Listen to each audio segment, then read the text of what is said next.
They're eating the pets of the people that live there. Transgender operations on illegal aliens that are in prison. Hello and welcome to your presidential debate recap. We're going to go over the context and lead up to the debate, analyze how each candidate performed, and then do a rapid-fire fact check of 10 big claims made last night because it turns out a lot of BS was spewed on that stage. Let's get into it. Presidential debates create a lot of buzz and media coverage, and with them, a lot of opportunity for misinformation.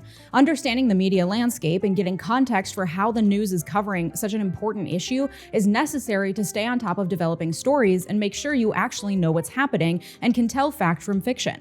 My partner on today's video, Ground News, is a great tool for understanding the news. You can follow along at ground.news/Leeja. For each story about the debate, Ground News shows a media bias breakdown. For example, for this story covering the takeaways from the Harris-Trump presidential debate, you can see there's a wide range of biases, with 45% of sources falling at the center and 37% falling on a left-leaning bias. Only 18% of right-leaning publications are talking about this subject, which could mean that they're trying to distract from the fact that Trump didn't really do very well. You can also see the factuality rating of each news story. Like here you can see the New American reporting presidential debate. Harris attacks Trump with false Project 2025 claims. You can also see that the New American has a low factuality rating and leans far right. On the right-hand side, you can see the overall factuality rating of the sources, and most have high factuality.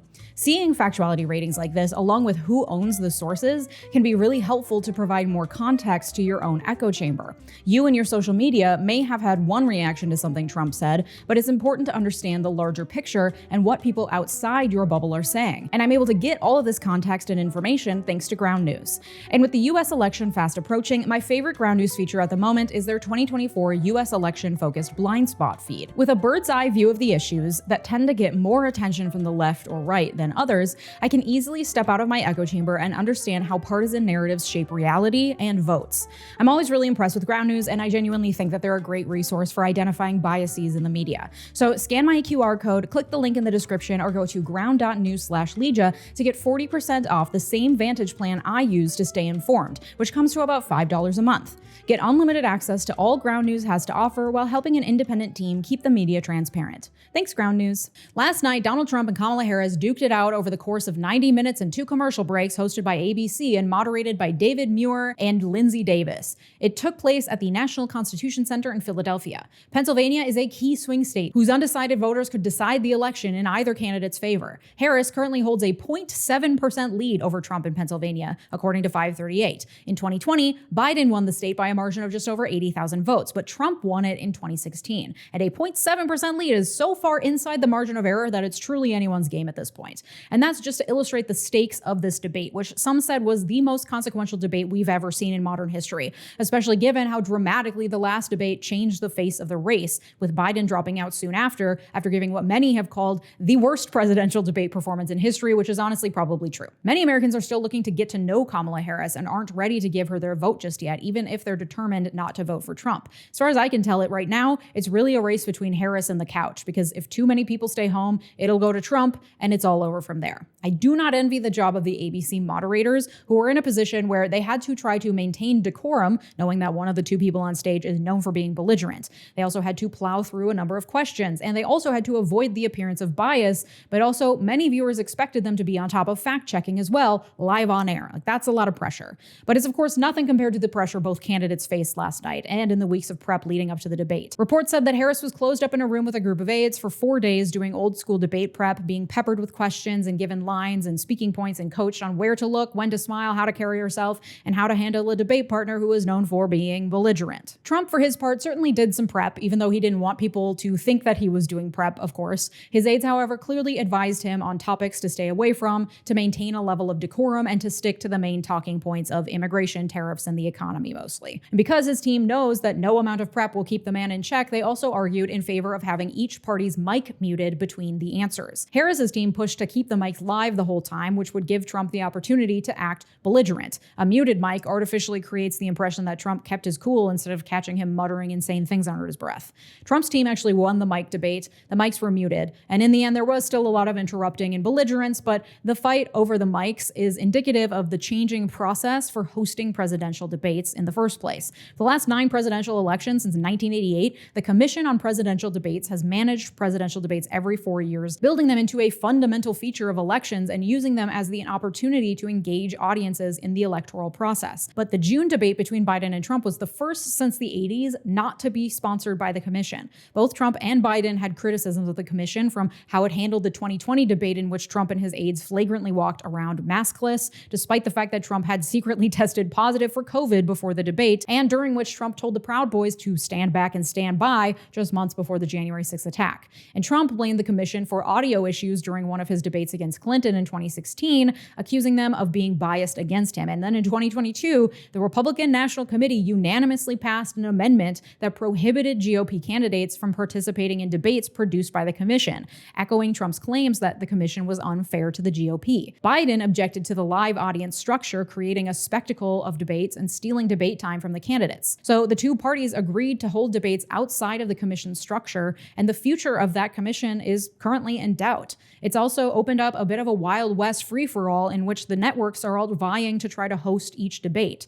So the very nature of presidential debates themselves is currently up for reinterpretation. And that also explains why last night's debate was held in a studio with no live audience. And I think it makes sense to want to give the candidates all the time and not allow a crowd to interfere with the debate. We're here to listen to their responses and get a read on them. And the debate was aired live across multiple networks, so it was pretty accessible for anyone to watch and jeer from the comfort of their own home or the many debate watch parties held across the country. But I do think it's important that debates be a central part of the campaign process and do engage the electorate more actively. They show how potential leaders can think on their feet, their character under stress, and debates give them the opportunity to respond to some of our most burning questions, which I think that the moderators last night did a good job of bringing up and pressing both candidates on important issues. Whether the candidates actually responded to the questions is another thing altogether, but there is an element of theater in politics. That's just the nature of the game. As much as it would be cool if politics was purely about hard policy stances and practicality, most people vote on vibes, and winning over hearts and minds of the people, especially in the middle, is more about those vibes than about hard numbers. And a debate is the best way to get both candidates on stage right next to each other to read their vibes and compare them against one another. And the debate last night gave us just that, with Trump painting a harrowing picture of a nation in decline and under constant attack and a platform based on protectionism and fear, while Harris painted a picture of a nation of opportunity with potential for growth and a time for the country to enter a new, more hopeful chapter. And I think just taking a 40,000-foot view before we dissect what happened, it's really important that Harris did that. The Republican Party is the party of fear, and it's been so for a long time. And leaning into that fear, especially of outsiders, of others, does tend to get Trump's base riled up. And there's certainly a large portion of his base who will vote for him no matter what he says. But there were many undecided voters watching last night, and I can see it being refreshing to hear from someone who has plans and is looking to the future after 8 or 9 years of a man constantly telling you that you're under attack and he's the only one who can save you. People tend to pay more attention to negative news, but I'm hopeful that a hopeful message may have been a breath of fresh air for some people who are iffy on Trump. So the debate started with Trump appearing pretty calm and poised. I mean, his early answers were still rambly, but he had hold of his emotions. And Harris appeared incredibly nervous, like someone needed to get that gal a glass of water. I could hear her cotton mouth from my living room in Minneapolis. But also, highly relatable. I literally could not imagine the pressure I would have pooped my pants live on stage in front of a national audience of 50 million viewers. So no thank you. But yeah, she was shaky at the beginning for sure. The first question asked whether the American people were better off now than they were 4 years ago. And throughout the debate, you can see that she was coached on avoiding throwing Biden under the bus while also attempting to distance herself from him and paint herself as something fresh and new and not just a continuation of Biden, because a lot of people are not happy with Biden. Meanwhile, Trump did the opposite, saying basically she's just a continuation of Biden policies and is in fact responsible for all of Biden's policies. She'd just carry them forward. But the question, are people better off now than 4 years ago, was never answered by either candidate. Harris launched into a spiel about how she was born into a middle-class family, loves small businesses, and has a plan to create an opportunity economy, fully evading the question. It was rough to watch. I think above all in these debates, the thing that a lot of people notice is whether or not the candidate actually answers the question. Not even really how they answer the question, but did you actually address it head on, or did you change the subject and dodge it? Because politicians are master question dodgers, and it's one of the many reasons people don't like politicians. It's an unlikable trait. It makes people skeptical of your motives and your truthfulness. And so the fact that she started off right out the gate just dodging the issue and saying all these canned, rehearsed phrases that didn't answer the question was not a great start, especially when contrasted with Trump's appearance of calm and control at the beginning. His answer wasn't any better. It rambled and almost immediately jumped into talking about immigrants flooding the border, his number one talking point from last night. But it wasn't wasn't completely unhinged. But where the debate turned in Harris's favor, as I was watching and in hearing from others who watched last night as well, was a few questions in on the topic of abortion. It was the first moment in the debate where I felt like a little butterfly. Not a lot. Like, Harris's stage presence is admittedly not the political presence that makes your heart swell and your hope rise and you feel like patriotic, the way that I did with Obama, for example. I saw Obama speak in 2010 when he was traveling around the country promoting the Affordable Care Act, and even at 18, I felt that spark. I mean, I was a high schooler who went to a political rally about a health care bill I knew nothing about. Like, clearly the man had a draw if I was attending it like I would attend a stadium concert as a teenager. Harris isn't there. I think she's likable, and I've certainly started liking her much more the more that I see of her, especially when she's casually interacting with people. Like, the woman can hold a normal conversation like a regular person, which is rare for a politician, and I like that. But on stage, I wasn't moved. But her response to abortion gave me that little twinge. Not because she said anything groundbreaking. She pointed to Trump's Supreme Court overturning Roe v. Wade, the consequences of which she called the Trump abortion bans across the country, and the personal stories of women bleeding out in their cars and 12-year-olds carrying babies to term that were the product of incest. But it was like the passion that she brought to the issue. She was emotional in a good way. She appealed to people's emotions in her answer as well. And then when it was juxtaposed with Trump's answer, it was clear that she was winning. By this point, his calm reserve was totally gone, and he was getting angry the way that Trump gets angry. High-pitched voice, louder, talking more quickly, and generally making very little sense. I don't know why old men, the high-pitched voice with old men, I don't know why that's their go-to argument strategy. And this is when he brought up the post-birth abortions. People in West Virginia are slaughtering babies, he said. The liberal laws are allowing 8-9-month abortions and even post-birth slaughtering of innocent tiny little babies. After he was done, moderator Lindsay Davis fact-checked him, saying quickly that nowhere in this country is it legal to perform a post-birth abortion. And at this point, Harris had hit her stride. She loosened up, and Trump kind of lost his footing, especially when she started saying things calculated to push his buttons. Specifically, she mentioned that people aren't going to his rallies. People are leaving in the middle out of boredom and exhaustion. We all know that this ticks him off. She slid that in a response to a question about, I think, immigration. And Trump's responses were incredibly predictable. You could see in his face every time she said something so clearly calculated to push his buttons and dig at his ego. He took the bait, hook, line, and sinker. And this was all before we got to what was likely the most eye-popping unhinged rants of the night. I don't know about you, but my TikTok feed has been peppered with people just reading Trump quotes from his rallies verbatim to demonstrate that his brain is mush, because somehow we were piling on Biden, but the second he left the race, we are no longer talking about mental acuity. I think because Trump can still technically articulate words, it's less apparent, but the words he's saying are ramblings of a man who's losing his grip on reality. And the news media is also starting to respond to criticisms that have been lobbed at them for years, frankly, at this point, about the legitimacy that they often give to Trump by not only platforming him, but also taking what he says and pulling stories out of it about policy proposals and coherent ideas that were not present in the actual words he said, like being very generous in their interpretation of what they think he meant to say. And they've probably done this because they need stories and they can't just over and over write the same story that Trump once again made some incoherent statements at a rally. But I'm glad that there's been a bit of a reckoning. Rachel Maddow even mentioned it on MSNBC ahead of the debate last night. So journalists are listening, and I think it's important to continue pressing them to report on what Trump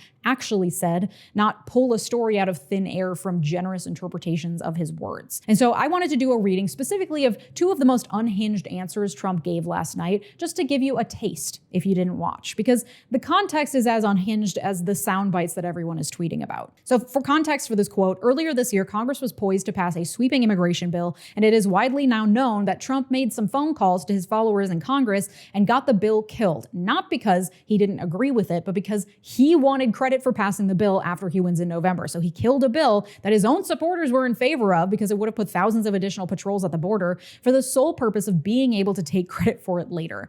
And so at the debate, they pressed him on why he tried to kill the bill. And this is Trump's verbatim response read from the official ABC transcript of the debate. Ahem. First, let me respond as to the rallies. She said people start leaving. People don't go to her rallies. There's no reason to go. And the people that do go, she's bussing them in and paying them to be there and then showing them in a different light. So she can't talk about that. People don't leave my rallies. We have the biggest rallies, the most incredible rallies in the history of politics. That's because people want to take their country back. Our country is being lost. We are a failing nation. And it happened 3.5 years ago. And what's going on here? You're going to end up in World War III, just to go into another subject. What they have done to our country country by allowing these millions and millions of people to come into our country. And look at what's happening to the towns all over the United States. And a lot of towns don't want to talk. Not going to be Aurora or Springfield. A lot of towns don't want to talk about it because they're so embarrassed by it. In Springfield, they're eating the dogs, the people that came in. They're eating the cats. They're eating the pets of the people that live there. And this is what's happening in our country, and it's a shame. And as far as rallies are concerned,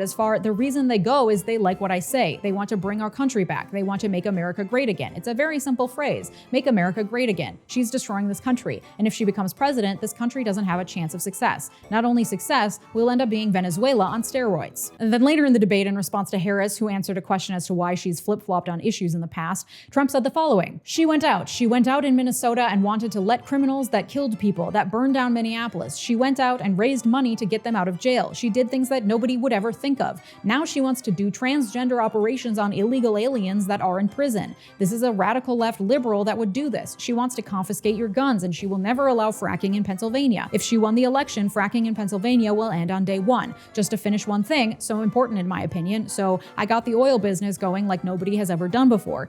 When they took over, they got rid of it, started getting rid of it, and the prices were going up the roof. They immediately let these guys go to where they were. I would have been 5 times, 4 times, 5 times higher because you're talking about 3.5 years ago. They got it up to where I was because they had no choice, because the prices of energy were quadrupling and doubling. You saw what happened to gasoline. So they said, let's go back to Trump. But if she won the election, the day after that election, they'll go back to destroying our country, and oil will be dead. Fossil fuel will be dead. We'll go back to windmills, and we'll go back to solar, where they need a whole desert to get some energy to come out. You ever see a solar plant? By the way, I'm a big fan of solar, but they take 400, 500 acres of desert soil. Okay, Grandpa, time for your warm milk in bed. By the end, it was clear that Kamala had pushed his buttons, had at least stated some cohesive policy statements, like that she wants to give a $6,000 tax credit to new parents, $25,000 to first-time home buyers, and create an opportunity economy that supports small businesses. Trump, on the other hand, had mainly harped on the millions and millions of illegal aliens from prisons and insane asylums coming illegally across our borders with no real solutions as to what he would do to change that,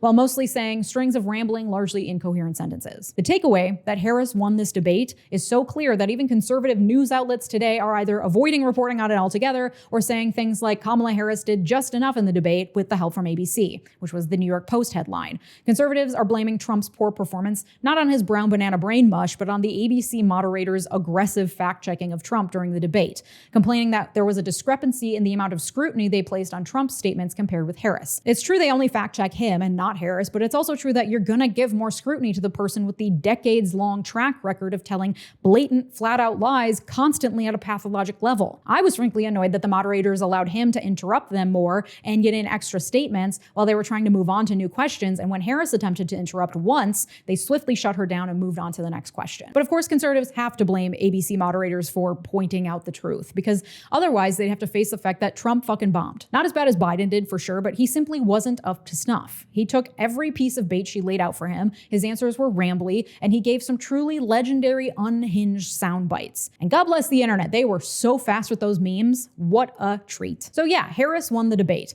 but let's check some facts beyond what the ABC hosts were able to do, because there were a few things that I wanted to know more about that were said last night. Number one, are we better off now than we were 4 years ago? This is a classic campaign question. When polled back in June and July of this year, 37% of 18 to 34-year-olds said they were not better off now than they were 4 years ago. And 70% of those people said they were not better off because of the economy. And I think the economy is the number one thing you think of when faced with that question. So how is the economy doing now compared to 4 years ago? If you'll recall, 4 years ago, we were 6 months into a global pandemic with no vaccine in sight. In April 2020, the unemployment rate hit 14.7%, the highest rate since the Great Depression. Now the unemployment rate hovers around 4%. Inflation was at 1.4% for the year in 2020. This year it's at 2.5%, on top of the fact that we experienced historic inflation numbers, seeing 7% in 2021, 6.5% in 2022. So even though inflation has slowed, we're still living with the price increases that came along with those inflation rates. So the price of milk is only inflating at a rate of 2.5% now, but that's after having been raised dramatically because of inflation in the last couple of years. And people are really feeling that squeeze, especially because in 2020,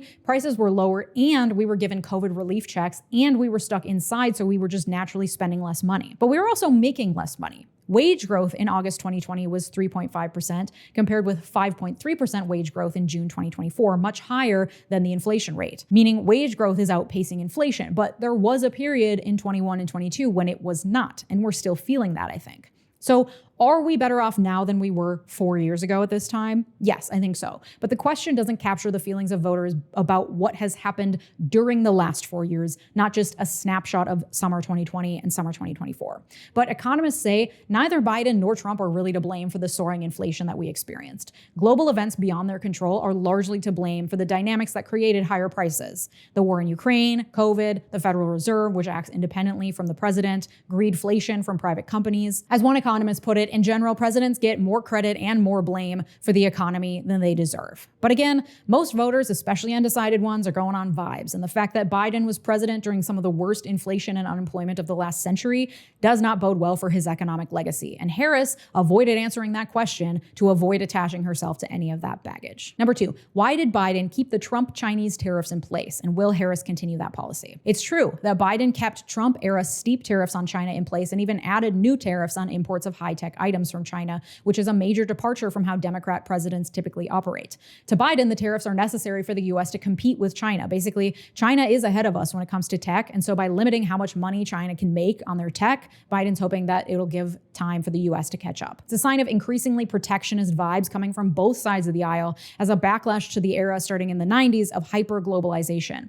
That era has ended. Trade growth has slowed, and China is being seen as more of an economic and military threat to the U.S. So now everyone is turning towards bringing manufacturing jobs back to the U.S. and reducing dependence on foreign imports. We're entering a new era that rejects neoliberal free trade in favor of what some are calling neo-protectionism. And there's no sign that a President Harris would backtrack on the increased tariffs. That being said, she also wouldn't double down the way that Trump has said he would, imposing 20% tariffs on virtually every import, which economists resoundingly condemn as a horrible idea that would only end up costing Americans more because the increased tariff cost would be passed on to the consumer. Trump claimed that economists think his tariff idea is perfect and beautiful and amazing and the best economic plan to ever exist. And maybe he's found a couple kook economists willing to tell him what he wants to hear, but resoundingly it is understood that a dramatic increase in tariffs would be bad for average consumers. Number 2, at one point he called Kamala a Marxist, classic, and said her father was a Marxist economic professor. Is that true? No, Kamala Harris is not a Marxist, and anyone with a basic grasp of Marxism could see that clearly in the way she answered last night's questions alone. But it is true that her father is a professor at Stanford University and studies Marxist economics. Her father, interestingly, is also named Donald J. Harris, but still. And he apparently has played a fleeting role in her life, hardly the indoctrination that Trump accuses her of. Harris has repeatedly confirmed she is very much a capitalist. Number 4, are abortions allowed at 7, 8, 9 months or post-birth? Nowhere in the country is an abortion allowed at full gestation or after the birth of a baby. That is still murder and very much illegal. I live in Minnesota, where we have some of the most liberal abortion laws on the books in the country. Minnesota guarantees a person's right to make decisions regarding their reproductive health care free from interference by the state, full stop.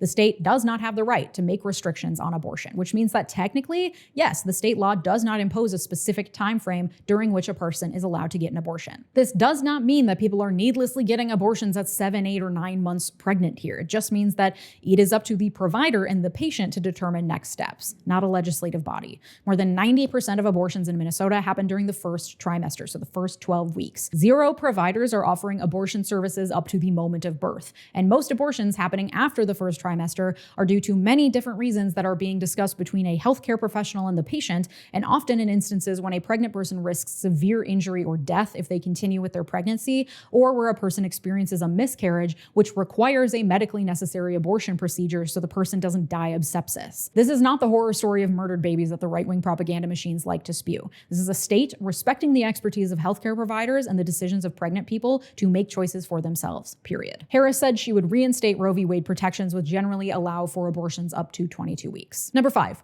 were there immigrants eating pets, and where did that rumor come from? As the moderators at last night's debate pointed out, there are 0 reports of any harm done to any pets by any immigrants attempting to eat them or otherwise. The origin of this rumor is, of course, Twitter. A post said that a neighbor's daughter's friend saw a cat hanging from a tree to allegedly be butchered and eaten, and that, with no proof, Haitians lived in that house. The accompanying photo shows a black man carrying a goose. It then gained steam when J.D. Vance posted on social media that his office has received many inquiries about Haitian migrants abducting pets. And despite acknowledging that the rumors could turn out to be false, he was still like, keep posting memes about it. It's so fun and so funny. Completely separately, in Ohio, a black woman was arrested for eating a cat, but she is not Haitian. She's literally from Ohio and clearly is mentally unwell. But that was enough to conflate it all together and create hysteria among Trump's base. And then Trump, because his brain is a moldy banana, grabbed onto that and said it out loud on the debate stage, likely much to the chagrin of his aides, who I'm sure were telling him before he went out there, don't mention the pet eating. Don't mention the pet eating. Well, he mentioned the pet eating. And it's just one racist example in a long line of racist examples from Trump, not least of which when he called Haiti a shithole country. So no, immigrants are not eating pets. Number 6, did Trump get the most votes of any Republican ever in history, and in fact more votes than any other sitting president in history, like he said? Yes, that's true. 2020 had historic election turnout numbers. So when he received over 74 million votes, that's more than any other Republican candidate has ever won, and in fact more than any other sitting president had ever won before that. But Biden won 7 million more than he did in that election. So Biden holds the record, but Trump twists it to his benefit, of course. Number 7, is crime down everywhere else in the entire world and up here in the US because they're sending their criminals to America? That's false. On many levels. Violent crime is down across the country since Biden took office. Trump claimed that the FBI's data was fraudulent because they didn't include the cities with the worst crimes, but data from other sources are tracking with the FBI's data, showing, based on surveys including large cities, a dramatic decrease in crime since 2020. And years of data and studies show that immigrants are in fact less likely to be incarcerated for crimes than US-born citizens are, which makes sense. You left your whole life to come here for the chance for a better one. You're not going to throw that away by doing crime. It's illogical. But it is true that the global homicide rate has also progressively declined over the last 3 decades, but that's not because they're sending their murderers here. Number 8, are transgender operations happening on illegal aliens in prison? This one's actually more complicated than it seems. He pulled this phrase out of his ass, but it's based on a 2019 ACLU questionnaire that Harris filled out, in which she said she supported using taxpayer funds to give access to gender-affirming care to transgender and non-binary people, including those in immigration detention and in prison. She explained, it is important that transgender individuals who rely on the state for care receive the treatment they need, which includes access to treatment associated with gender transition. That's why, as Attorney General, I pushed the California Department of Corrections and Rehabilitation to provide gender transition surgery to state inmates. I support policies ensuring that federal prisoners and detainees are able to obtain medically necessary care for gender transition, including surgical care, while incarcerated or detained. Transition treatment is a medical necessity, and I will direct all federal agencies responsible for providing essential medical care to deliver transition treatment. However, since then, her campaign communications director has said that questionnaire is not what she is proposing to run on now. So based on her answer to the questionnaire, yeah, she did want to allow transgender operations on illegal aliens in prison. That's not as radical as the phrasing of that sentence makes it seem, but now that she has to win over more moderate voters, she's distancing herself from that stance. Number 9, did Trump ask for 10,000 National Guardsmen ahead of the January 6th rally and get rejected by Nancy Pelosi and the mayor of DC? This is false. This is a claim Trump has repeatedly made and the January 6th committee debunked over a year and a half ago. The January 6th report said it found no evidence to support the claim that he ordered 10,000 troops ahead of the rally. Not formally, at least, and there needs to be a formal request for Pelosi or anyone else to have acted. He apparently did float the idea of having 10,000 National Guardsmen deployed, but that was to protect himself and his supporters from supposed threats from left-wing counter-protesters that day. According to the Washington Post, the report says that Trump brought up the issue on at least 3 occasions, but in such vague and obtuse ways that no senior official regarded his words as an order. And number 10, did he lose all his election denial lawsuits because of standing only? Trump claimed that he lost the lawsuits claiming 2020 election fraud because of standing only, saying it was a legal technicality and not proof that it didn't happen.